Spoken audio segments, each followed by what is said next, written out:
Assalamualaikum warahmatullahi wabarakatuh. Selamat pagi teman-teman semuanya. Berjumpa dengan saya di mata kuliah statistika.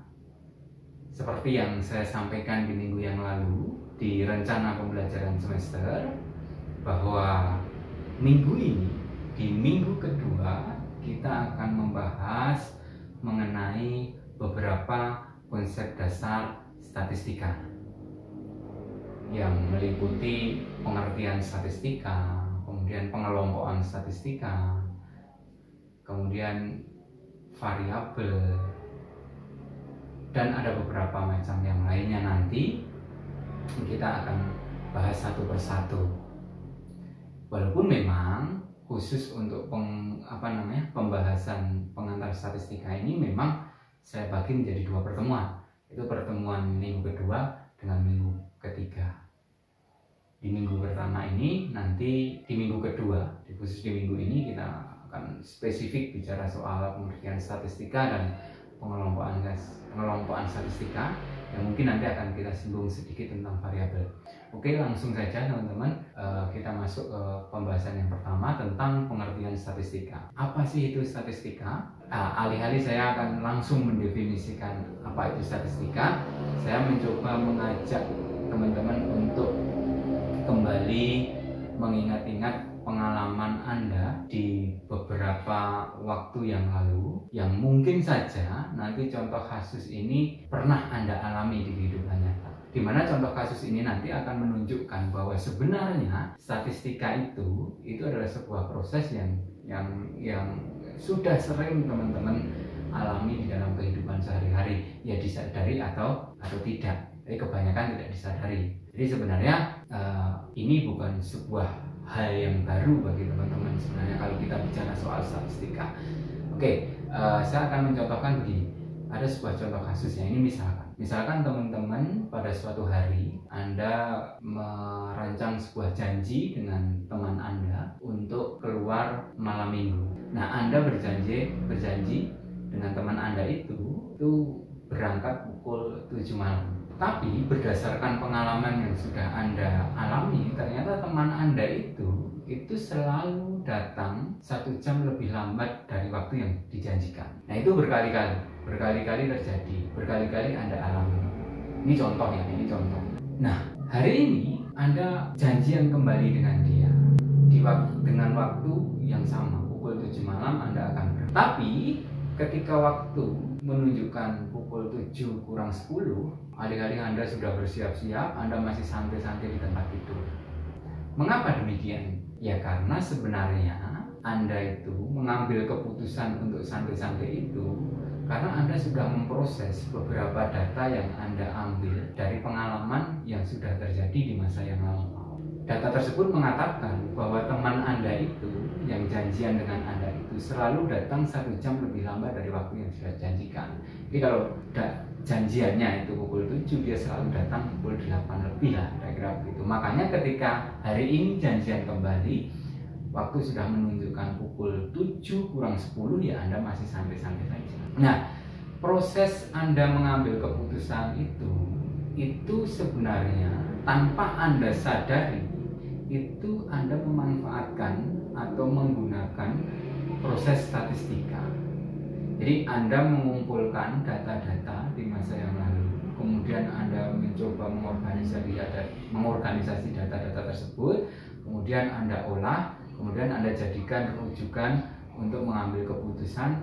Saya santai-santai dulu saja lah, toh dia datangnya masih 1 jam lebih lambat dari waktu yang sudah dijanjikan. Nah, mungkin itu tidak Anda sadari. Data itu Anda kumpulkan secara tidak sadari, kemudian tersimpan di dalam memori otak Anda. Ya, seperti yang saya katakan tadi, mungkin Anda tidak sadari itu semua, bahwa itu semua adalah proses statistika. Makanya di dalam slide saya mendefinisikan bahwa statistika itu adalah sebuah disiplin ilmu yang mempelajari beberapa hal yang berkaitan mengenai pengelompokan, pengorganisasian, pengumpulan, pengolahan sebuah data secara objektif dan sistematis, di mana kemudian data tersebut yang sudah diolah atau sudah dianalisa tersebut dijadikan sebuah rujukan keputusan.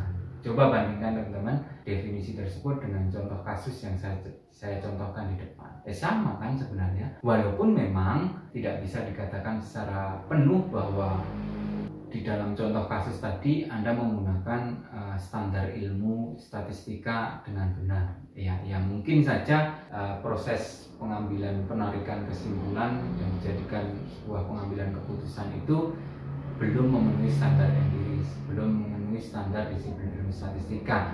Tapi setidaknya Anda sebenarnya menggunakan kaidah-kaidah yang ada di dalam ilmu statistika. Jadi statistika itu sebenarnya sudah akrab dalam kehidupan Anda sehari-hari. Oke, itu ya, itu pengertian tentang statistika. Kemudian pengelompokan statistika. Pengelompokan statistika itu setidaknya dikelompokkan menjadi dua. Yang pertama adalah statistik deskriptif. Statistik deskriptif ini adalah sebuah subdisiplin ilmu atau cabang ilmu statistika yang mempelajari tentang bagaimana cara mendeskripsikan sebuah data. Nah, kebetulan di dalam mata kuliah kita ini nanti pertemuan keempat sampai ke-8 itu kita bicara statistik deskriptif, tentang bagaimana teknik metode mendeskripsikan sebuah data. Kemudian yang kedua itu adalah statistik inferensial. Statistik inferensial adalah sebuah subdisiplin ilmu statistik yang bicara tidak hanya soal mendeskripsikan data, tapi bagaimana data itu digunakan untuk kepentingan memprediksi apa yang akan terjadi di masa yang akan datang. Nah, ini levelnya sudah advance, ada statistik inferensial. Nah, nanti akan sedikit kita singgung di pertemuan 9 sampai pertemuan ke-14.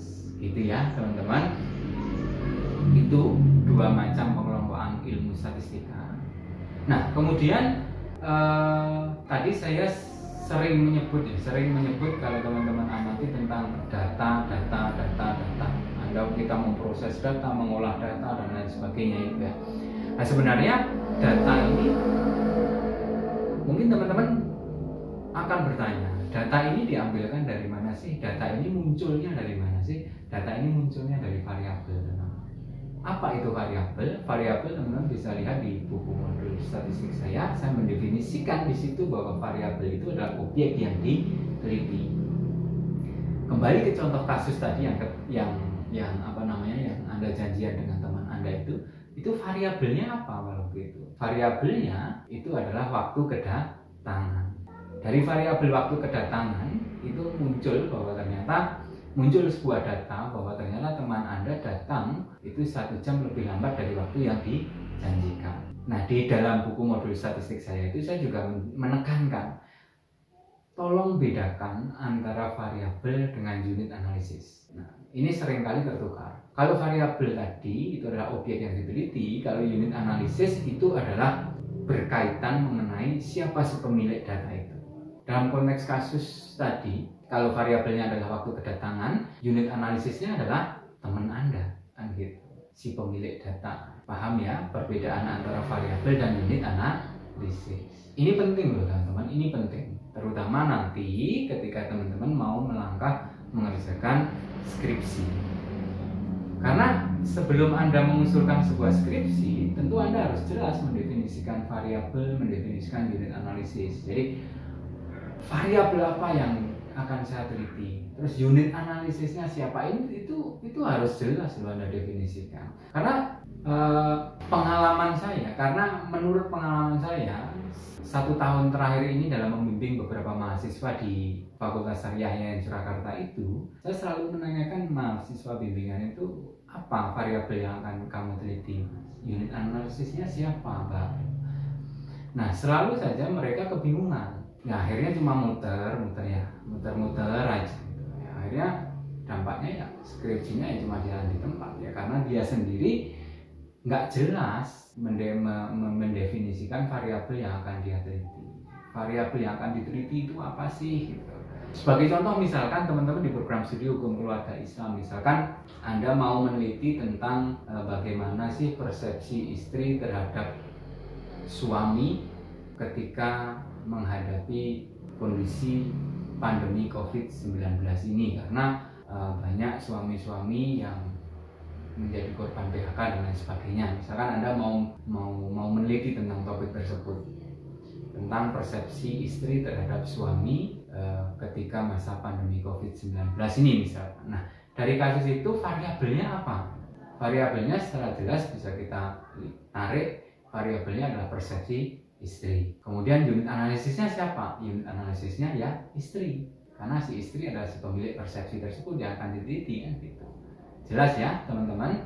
Oke, saya pikir sekian dulu dari saya. Minggu depan nanti kita akan bicara soal macam variabel itu apa secara lebih dalam, nanti macam variabel itu apa. Kemudian nanti kita akan singgung skala pengukuran. Itu ya.